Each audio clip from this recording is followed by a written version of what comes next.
오늘 말씀은 마태복음 13장 53절에서 58절까지 말씀입니다. 이렇게 13장이 끝나요. 오늘 13장이 끝나는데 마태복음 13장 53절에서 58절 다 찾으시고 제가 한 절 읽고 여러분 한 절 읽고 그렇게 교독하겠습니다.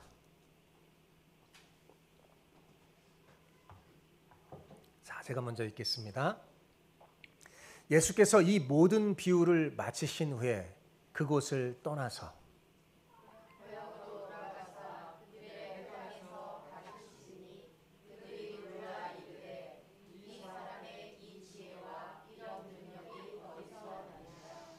이는 그 목수의 아들이 아니냐?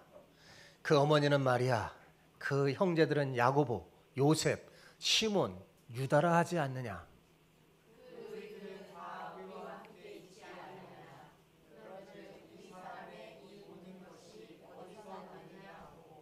예수를 배척한지라.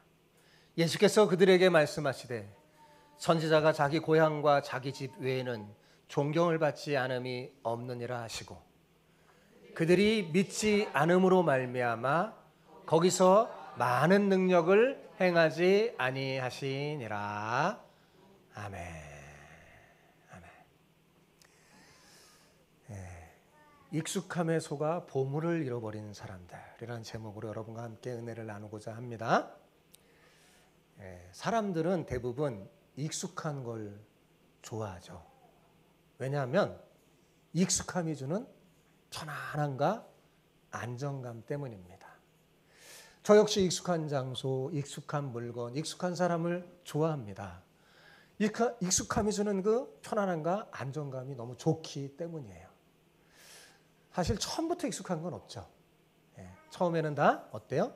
낯설고 어색하지만 어느 정도 시간이 지나면서 적응이 돼서 익숙해지는 거죠. 여러분, 어색하고 낯선 것이 익숙해지면 어떻게 돼요? 불안한 거나 이 불편한 그 감정이 싹 사라지죠. 그리고 편안함과 안정감이 옵니다. 여러분, 이것이 익숙함이 주는 장점이에요. 좋은 점입니다.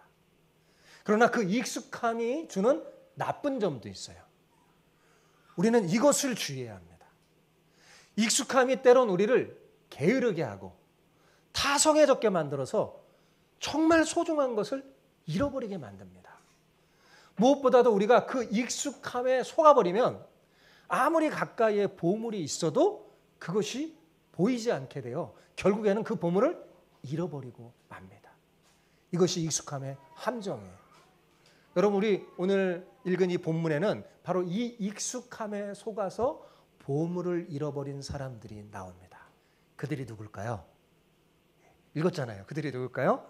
예수님의 고향 사람들입니다. 사실 여러분 생각해 보세요. 예수님의 고향 사람들은 사실 누구보다도 복된 사람들이잖아요. 그죠? 왜요? 천국 보물 그 자체이신 예수님과 한 동네에서 함께 가까이 살았으니까요. 그런데 참으로 안타까운 것은 그 익숙함이 이들에게 걸림돌이 되고 말았습니다. 익숙함에 속아서 보물이신 예수님을 발견하지 못하는 거예요. 익숙함이 그들로 예수님을 오해하게 만들고 익숙함이 예수님을 함부로 대하게 만들고 급기야는 예수님을 배척하기까지 이렇게 만들었어요. 결국에는 어떻게 됐어요? 보물이신 예수님을 그래서 잃어버리고 만 거죠. 사랑하는 성도 여러분, 우리는 이 예수님의 고향 사람들처럼 익숙함에 속으면 안 됩니다. 익숙함의 함정에 절대로 빠져서는 안 돼요. 그러면 어떻게 하면 우리가 이렇게 익숙함에 속지 않고 익숙함의 함정에 빠지지 않을 수 있을까요?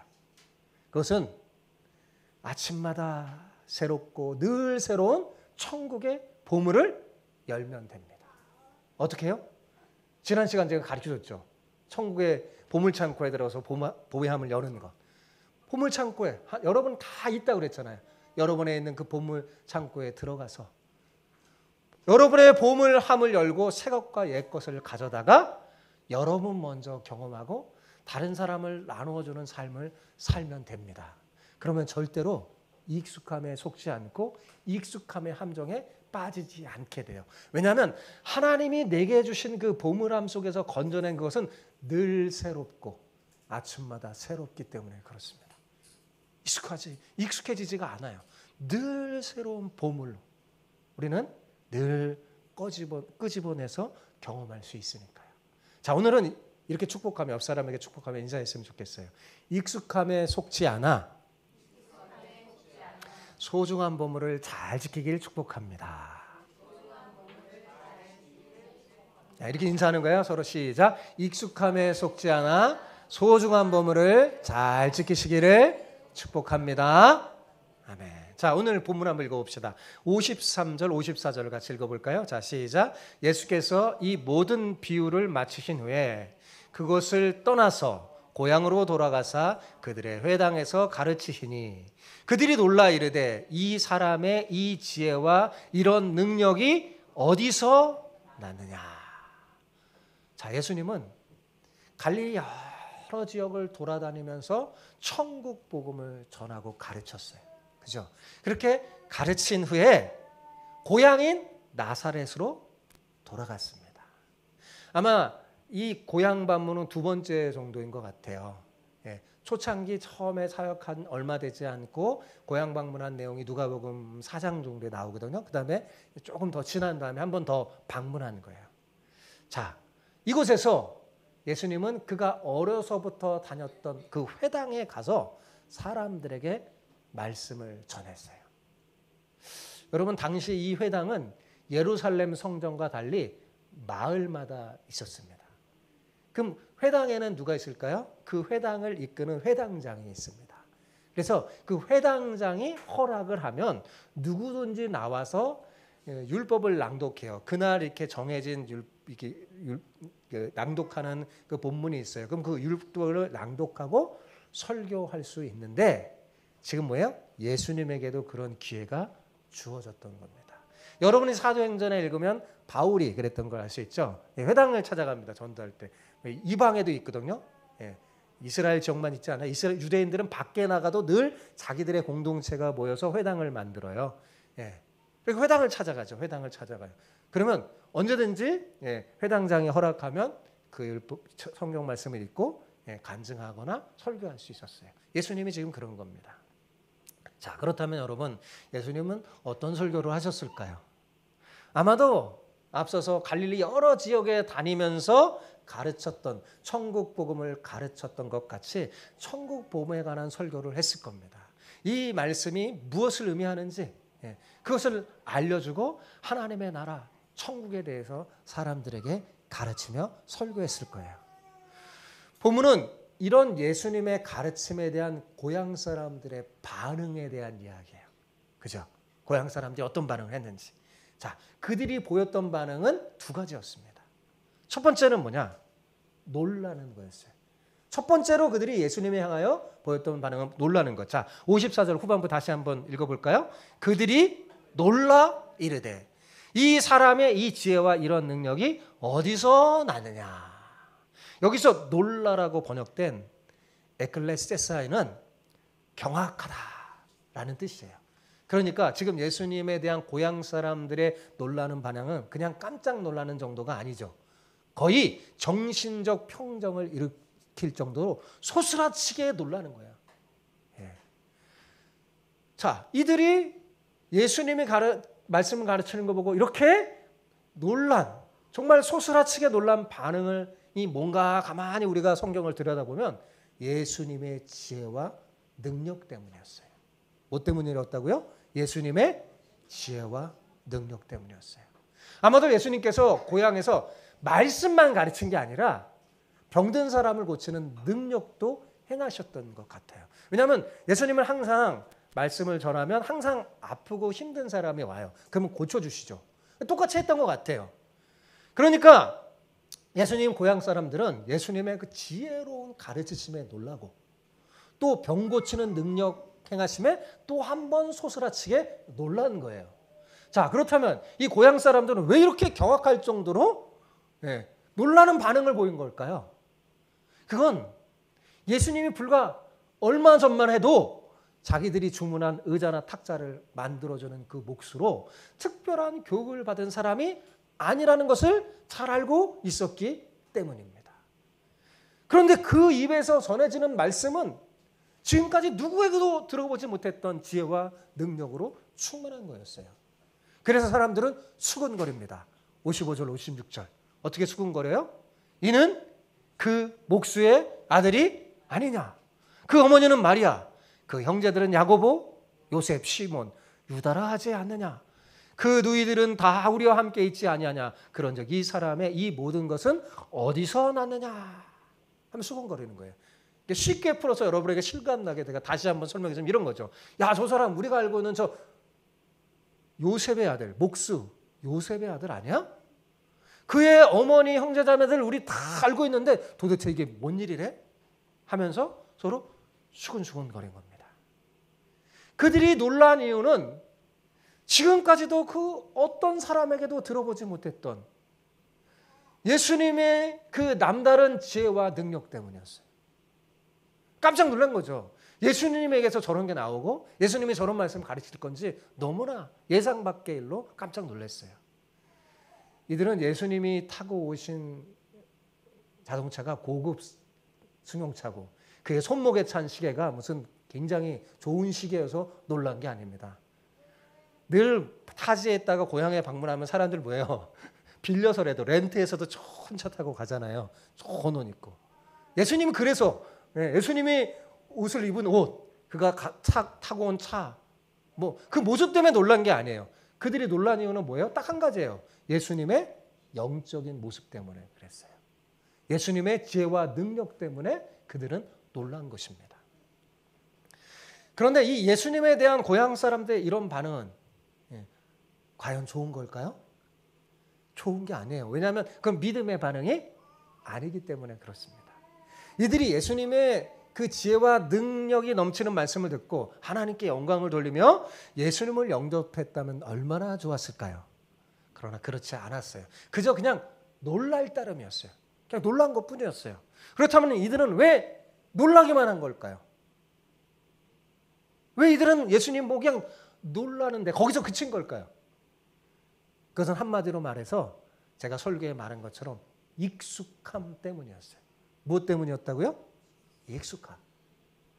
이들은 예수님의 어린 시절부터 다 보고 자란 사람이에요. 예수님이 기어다니는 모습과 막 걸음마를 떼어 흙을 달면서 여기저기 걷고 뛰어다니는 모습 다 봤어요. 그랬던 예수님이 이제는 갈릴리 지역에서 굉장히 유명해진 겁니다. 아니 예수님의 유명세는 이 갈릴리를 넘어서 예루살렘, 이스라엘 온 지역에 퍼졌어요. 그래서 예수님의 소문을 듣고 이스라엘 각 지역에 몰려온 사람들이 하늘의 구름대처럼 많았으니까요.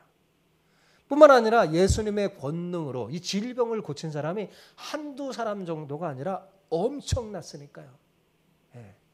수없이 구름대처럼 예수님에게 몰려들어서 이제 예수님을 모르는 사람이 없을 정도예요. 이스라엘 전 지역에.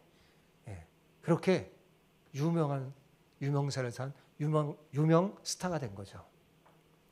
이렇게 유명해진 예수님이 지금 고향에 찾아와서 자신들에게 천국 복음을 가르치면서 하늘의 능력을 행하는 것을 보고 이들은 정말 적지 않게 놀란 것입니다.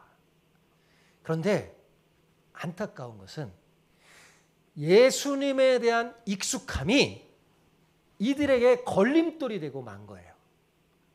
익숙함 때문에 예수님이 가르치는 천국 복음에 대해서 도무지 믿지 못하게 되고 받아들일 수 없게 된 겁니다. 그게 너무나 놀라운 건데도, 지혜로운 건데도.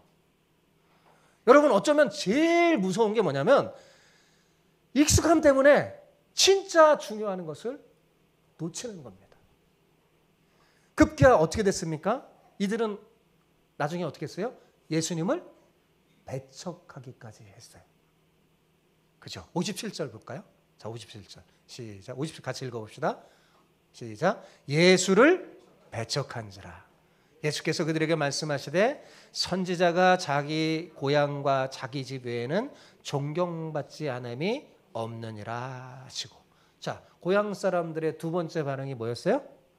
예수님을 대답을 했죠. 예수님을 배척하는 거였잖아요. 첫 번째 반응은 뭐라고요? 놀라는 거였고, 두 번째 반응은 배척하는 거였어요. 자, 여기 배척하다는 헬라의 언어가 스칸달리조인데 이건 넘어뜨리다는 뜻이에요. 넘어뜨리다. 예, 스캔달, 영어의 스캔달이 여기서 나온 겁니다. 함정을 파고 올무를 놓아 사람들을 걸러 넘어지게 하는 것이 스캔달리조예요. 예를 들어 마태복음 5장 29절에 만일 내 오른 눈이 너를 실족하게 한다면 빼어내 버리라 라는 표현이 나오는데 여기 실족하다는 단어가 스캔달리조입니다. 너무나 안타깝게도 익숙함이 하나님 나라의 왕으로 오신 예수님을 믿지 못하게 하고 걸림돌이 되고 만 거예요. 여러분, 제가 이미 다 설교했지만 마태복음 11장 20절 이하에 보면 예수님이 고라신과 벳세다 사람들에게 매우 화가 나서 진노하는 장면이 나오죠. 왜 예수님이 진노했을까요? 왜냐하면 예수님이 어떤 도시보다도 이 고라신과 이 벳세다에 권능을 많이 베풀어 주셨는데 그럼에도 불구하고 이들이 회개하지 않고 천국 복음을 받아들이지 않았기 때문에 그렇습니다. 그러나 이들은 예수님을 배척하지는 않았어요. 배척하지는 않았죠. 그런데 지금 뭐예요? 고향 사람들은 예수님을 배척합니다. 여러분, 아까 제가 오늘 본문이 첫 번째 방문이 아니라고 그랬잖아요. 그죠? 예수님의 첫 번째 고향 방문을 기록한 누가복음에 보면 우리의 눈을 의심하게 하는 장면이 나옵니다. 그때 고향 사람들이 어디까지 했냐면 예수님을 막 밀쳐서 절벽 끝에까지 막 밀쳐서 떨어뜨려 죽이려고까지 했으니까요. 그러니까 예수님에 대한 이 고향 사람들의 반응은요, 여태껏 복음서에 나오는 그 어떤 사람들의 반응보다 훨씬 더 나쁜 반응입니다. 참 이상하죠? 더 정말 복되게 주님을 발견하고 더 하나님의 능력을 체험해야 할 그 고향 사람들이 정말 더 나쁘게 예수님에 대해서 반응하는 겁니다. 자, 그러면 고향 사람들은 왜 이렇게까지 예수님에 대해 부정적으로 반응한 걸까요? 그건 익숙함에서 비롯된 선입견 때문에 그랬습니다. 자, 55절을 다시 한번 볼까요? 자, 이렇게 나오죠. 이는 그 목수의 아들이 아니냐. 그 어머니는 마리아, 그의 형제들은 야고보, 요셉, 시몬, 유다라 하지 않느냐. 자, 여기 나오는 사람들이 누군가요? 여러분, 여기 나오는 사람 누구예요? 예수님의 가족들이잖아요. 근데 문제는 예수님의 가족들이 소위 우리가 말하는 금수저가 아니라 흙수저들입니다. 흙수저들. 가난했어요. 네. 겉으로 보기에, 사회적으로 보기에 그렇게 흠모할 만한 그런 가족들이 아니에요. 그래서 사람들이 이러는 거죠. 말하자면, 야, 저 예수의 부모 별 볼 일 없는 사람들이잖아. 그 형제들 자매 봐봐. 내세울 것 없는 사람들이야. 뭐 배운 게 있나, 가진 게 있나. 뭐 하나 내세울 것 하나도 없는 가문에 태어난 주제에 뭐가 잘났다고 지금 우리를 가르쳐드려.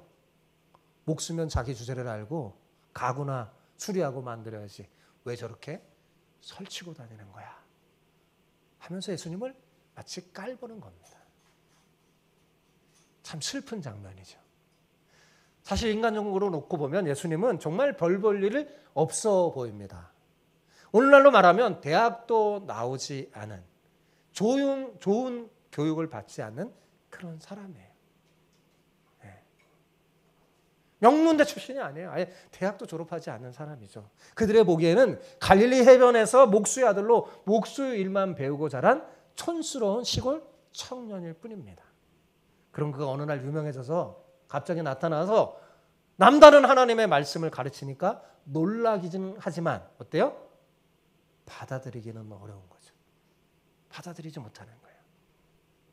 예수님의 고향 사람들은 예수님을 너무나 잘 아는 그 익숙함 때문에 예수님의 실체를 제대로 보지 못했습니다.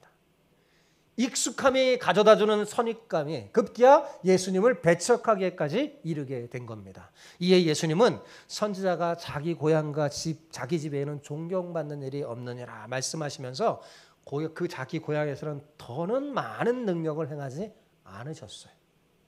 58절을 보십시오. 58절. 자, 같이 읽어봅시다.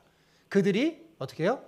믿지 않음으로 말미암아 거기서 많은 능력을 행하지 아니하시니라. 여러분 한번 생각해 보세요. 예수님이 왜 고향을 방문하신 걸까요? 여러분, 예수님이 왜 고향을 방문한 걸까요? 그 고향 사람들을 사랑해서 방문하는 겁니다. 그 고향 사람들에게 천국 복음을 전하고 천국 보물을 발견하여 누리게 하기 위해서. 다른 여러 지역을 다녔지만 늘 마음 한켠에는 누가 있는 거예요? 자기가 자라난 고향 사람들. 그렇잖아요. 네. 그러지 않겠어요? 그래서 고향을 방문한 거 2번씩이나. 첫 번째도 별로 안 좋았어요. 첫 번째 막 밀어서 넘어뜨려 죽이려고까지 했는데요. 근데 위험을 무릅쓰 또 온 거예요, 예수님이. 네. 이들을 사랑해서. 그런데 그곳에서 많은 능력을 행할 수가 없었어요. 무엇이 예수님으로 하여금 많은 능력을 행하게 하지 않은 걸까요? 여기 나와 있죠. 그들이 믿지 않음으로 말미암아.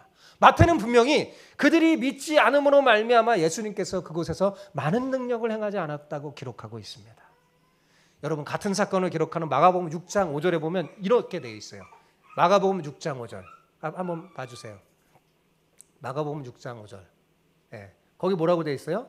거기서는 아무 권능도 행할 수 없어 다만 소수의 병자에게 안수하여 고칠 뿐이었고.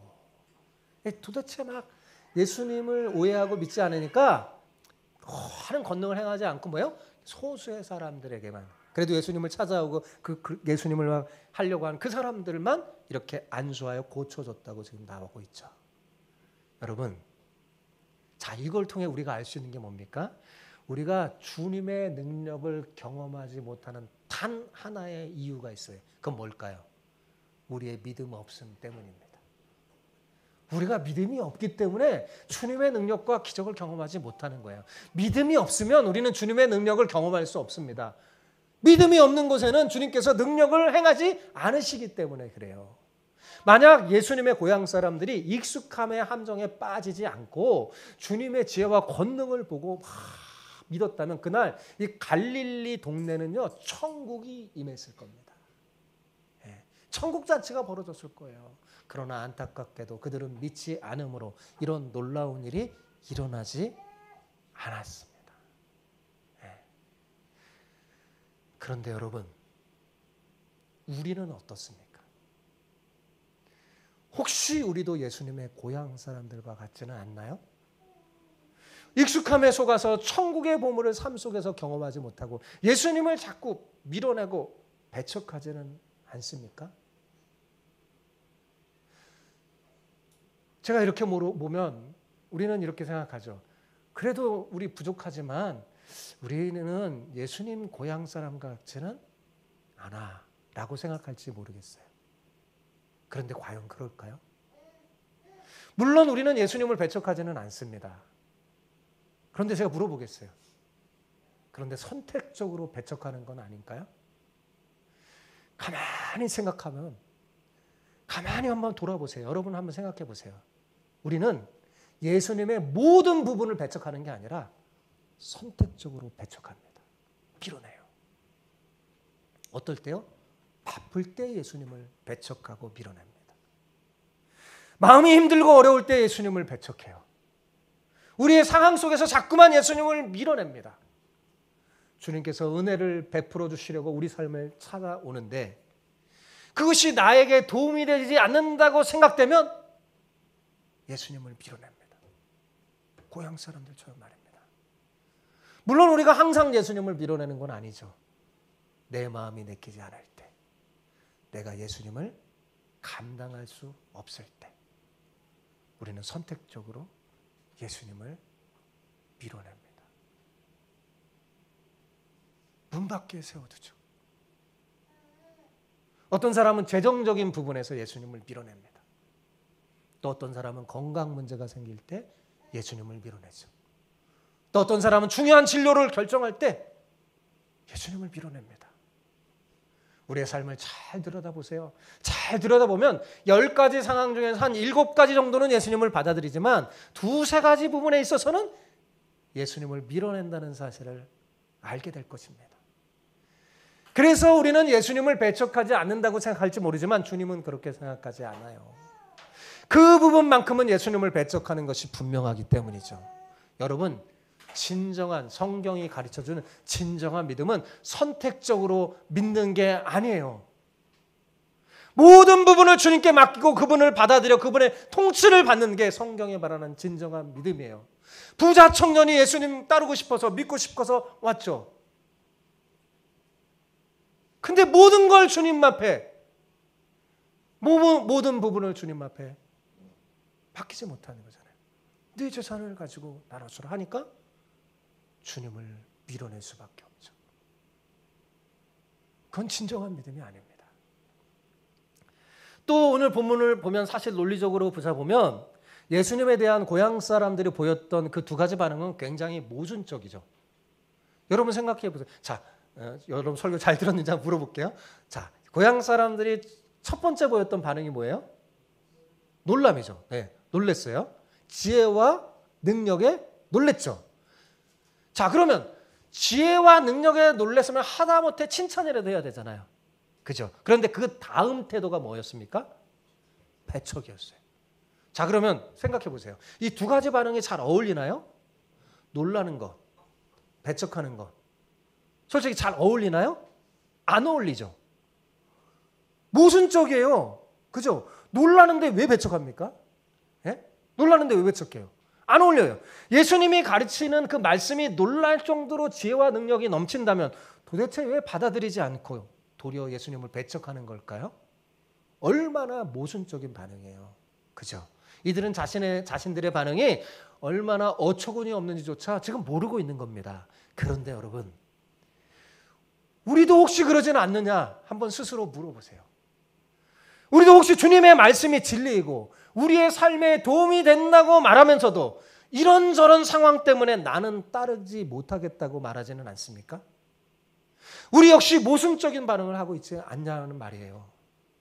우리는 과연 예수님의 고향 사람들과 다르다고 말할 수 있을까요? 우리 모두 한번 오늘 말씀을 통해 여러분의 믿음을 되돌아보고 한번 생각해 봤으면 좋겠어요. 오늘 본문과 같은 사건을 다룬 그 마가복음 6장 6절에서는 본문의 사건을 이렇게 마무리해요. 같이 읽어볼까요? 그들이 믿지 않음을 이상히 여겼더라. 이에 모든 촌에 두루 다니며 가르치시더라. 자, 여기 보면 이상히 여겼더라 라는 이 본문이 헬라어로 싸우마조라는 말인데 깜짝 놀라다 그런 말이에요. 자, 여러분 재밌지 않나요? 예수님의 그 지혜와 권능을 보고 고향 사람들이 예수님에 대해서 놀랐지만 예수님도 놀랐어요. 고향 사람들의 뭘 보고요? 믿음 없음을 보고 예수님도 놀랐어요. 네, 그죠? 예수님 놀랐어요. 이상하게 놀랐어요. 네. 성경에 보면 예수님이 놀란 경우가 딱 두 가지예요. 하나는 백부장의 믿음을 보시고 놀라셨어요. 이스라엘 중에 이만한 믿음을 내가 본 적이 없다 하면서 예수님이 굉장히 놀라셨어요. 그때 이 단어가 나와요. 두 번째, 또 하나의 경우가 오늘 본문, 오늘이죠. 이 고향 사람들의 믿음을 보고 놀라셨어요. 자, 여러분은 예수님이 여러분 자신을 보실 때 어떤 반응이었으면 좋겠습니까? 당연히 전자겠죠. 저는 우리 예수님이 우리 주마음교회 성도들을 다 바라볼 때 그 믿음을 보고 놀라시길 기대합니다. 여러분의 믿음을 보고 예수님이 절대로 믿음 없음을 보고 놀라게 하지 마세요. 믿음을 보고 놀라게 하는 복된 여러분 다 되시기를 축복합니다. 자, 오늘 말씀 정리해 봅시다. 여러분, 그리스도인으로서 우리에게 일어날 수 있는 가장 안타깝고 비극적인 일은 신앙에 대해서 너무나 익숙해져서 더는 감동도 없고 기쁨이 사라진 채 신앙생활하는 겁니다. 매주 교회에 나와서 예배드리고 기도하다 보면 예배와 기도가 익숙해지죠. 그죠? 예배와 기도가 낯설지 않고 익숙해지는 것 자체는 나쁜 게 아닙니다. 좋은 현상입니다. 나쁘지 않아요. 문제는 뭐냐면 그 익숙함에 젖어들어서 그 익숙함에 속아서 구원의 기쁨과 감격을 잃어버린 채 형식적으로 예배드리고 기도한다는 데 있어요. 자기도 모르게 그렇게 되는 겁니다. 그것이 바로 익숙함의 함정에 빠지는 거예요. 익숙함에 속는 거예요. 그러면 의무감 때문에 마음이 없는 예배를 드리게 되고 예배 속에 담긴 은혜와 감동의 보물을 잃어버리게 돼요. 아무리 주님이 함께 계시고 가까이 계시고 옆에 계셔서 여러분을 향해 문을 콱 두드려도 그 소리가 안 들려요. 그리고 주님의 임재를 경험하지 못하게 됩니다. 저는 이것이 오늘날 믿는 사람의 가장 비극적인 일이라고 생각합니다. 익숙함에 속으면 여러분 주님을 향한 첫사랑을 잃어버리게 됩니다. 신앙을 가지는 것이 얼마나 놀랍고 좋은 그 은혜요 감격인지 다 잊어버려요. 다 잃어버려요. 그러면 자신도 모르게 이 예수님의 고향 사람들처럼 삶 속에서 예수님을 자꾸 밀어내고 배척하고 믿음 없는 사람이 되죠. 처음에는 예수님을 믿고 예수님을 알게 되는 감동도 있고 그 은혜에 눈물을 흘린 적도 있는데 익숙함에 속고 젖어들면 어떻게 되면 모든 것이 다 당연하게 여겨지고 감동도 은혜도 사라져버립니다. 사랑하는 성도 여러분, 익숙함에 절대로 속지 마세요. 익숙함에 속아서는 안 돼요. 익숙함의 함정에 빠지지 않게 되길 바랍니다. 자, 제가 설교 서두에 어떻게 하면 익숙함에 속지 않고 익숙함의 함정에 빠지지 않게 된다고 제가 말했나요? 어떻게 하면요? 그건 아침마다 새롭고 늘 새로운 뭐요? 천국의 보물을 꺼내면 된다고 그랬어요. 예, 천국의 보물. 여러분에게 천국의 보물이 있다고 그랬죠? 예, 우리 안에 하나님이 주신 천국 보물 창고가 있어. 여러분이 그곳에 들어가면 천국의 보물을 꺼낼 수 있어요. 하나님이 여러분에게 주신 그 보물 창고에 어떻게 자주 들어가서 새 것과 옛 것의 보물을 가지고 나와서 먼저 자신에게 적용하고 경험하며 가족과 이웃에게 나눠주는 삶을 살길 바랍니다. 그러면 절대로 익숙함에 속지 않고 익숙함의 함정에 빠지지 않게 될 거예요. 그리고 무엇보다 그렇게 되면 어떻게 되는 줄 아세요? 익숙함, 나에게 익숙한 내 남편, 내 아내, 자녀가 소중한 보물로 보이게 됩니다. 여러분, 익숙함에 속잖아요. 보물이 안 보여요. 보물을 잃어버려요.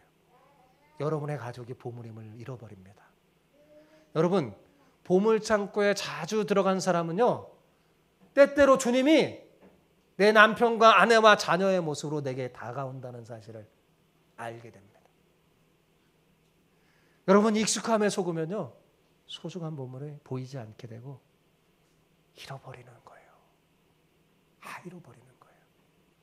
부디 여러분, 익숙함에 속지 말고 여러분의 소중한 보물을 단단히 지키며 하나님의 주신 복을 감격하며 영광 돌리며 정말 그 놀라운 축복을 경험하며 살아가는 여러분 모두 되기를 축복합니다.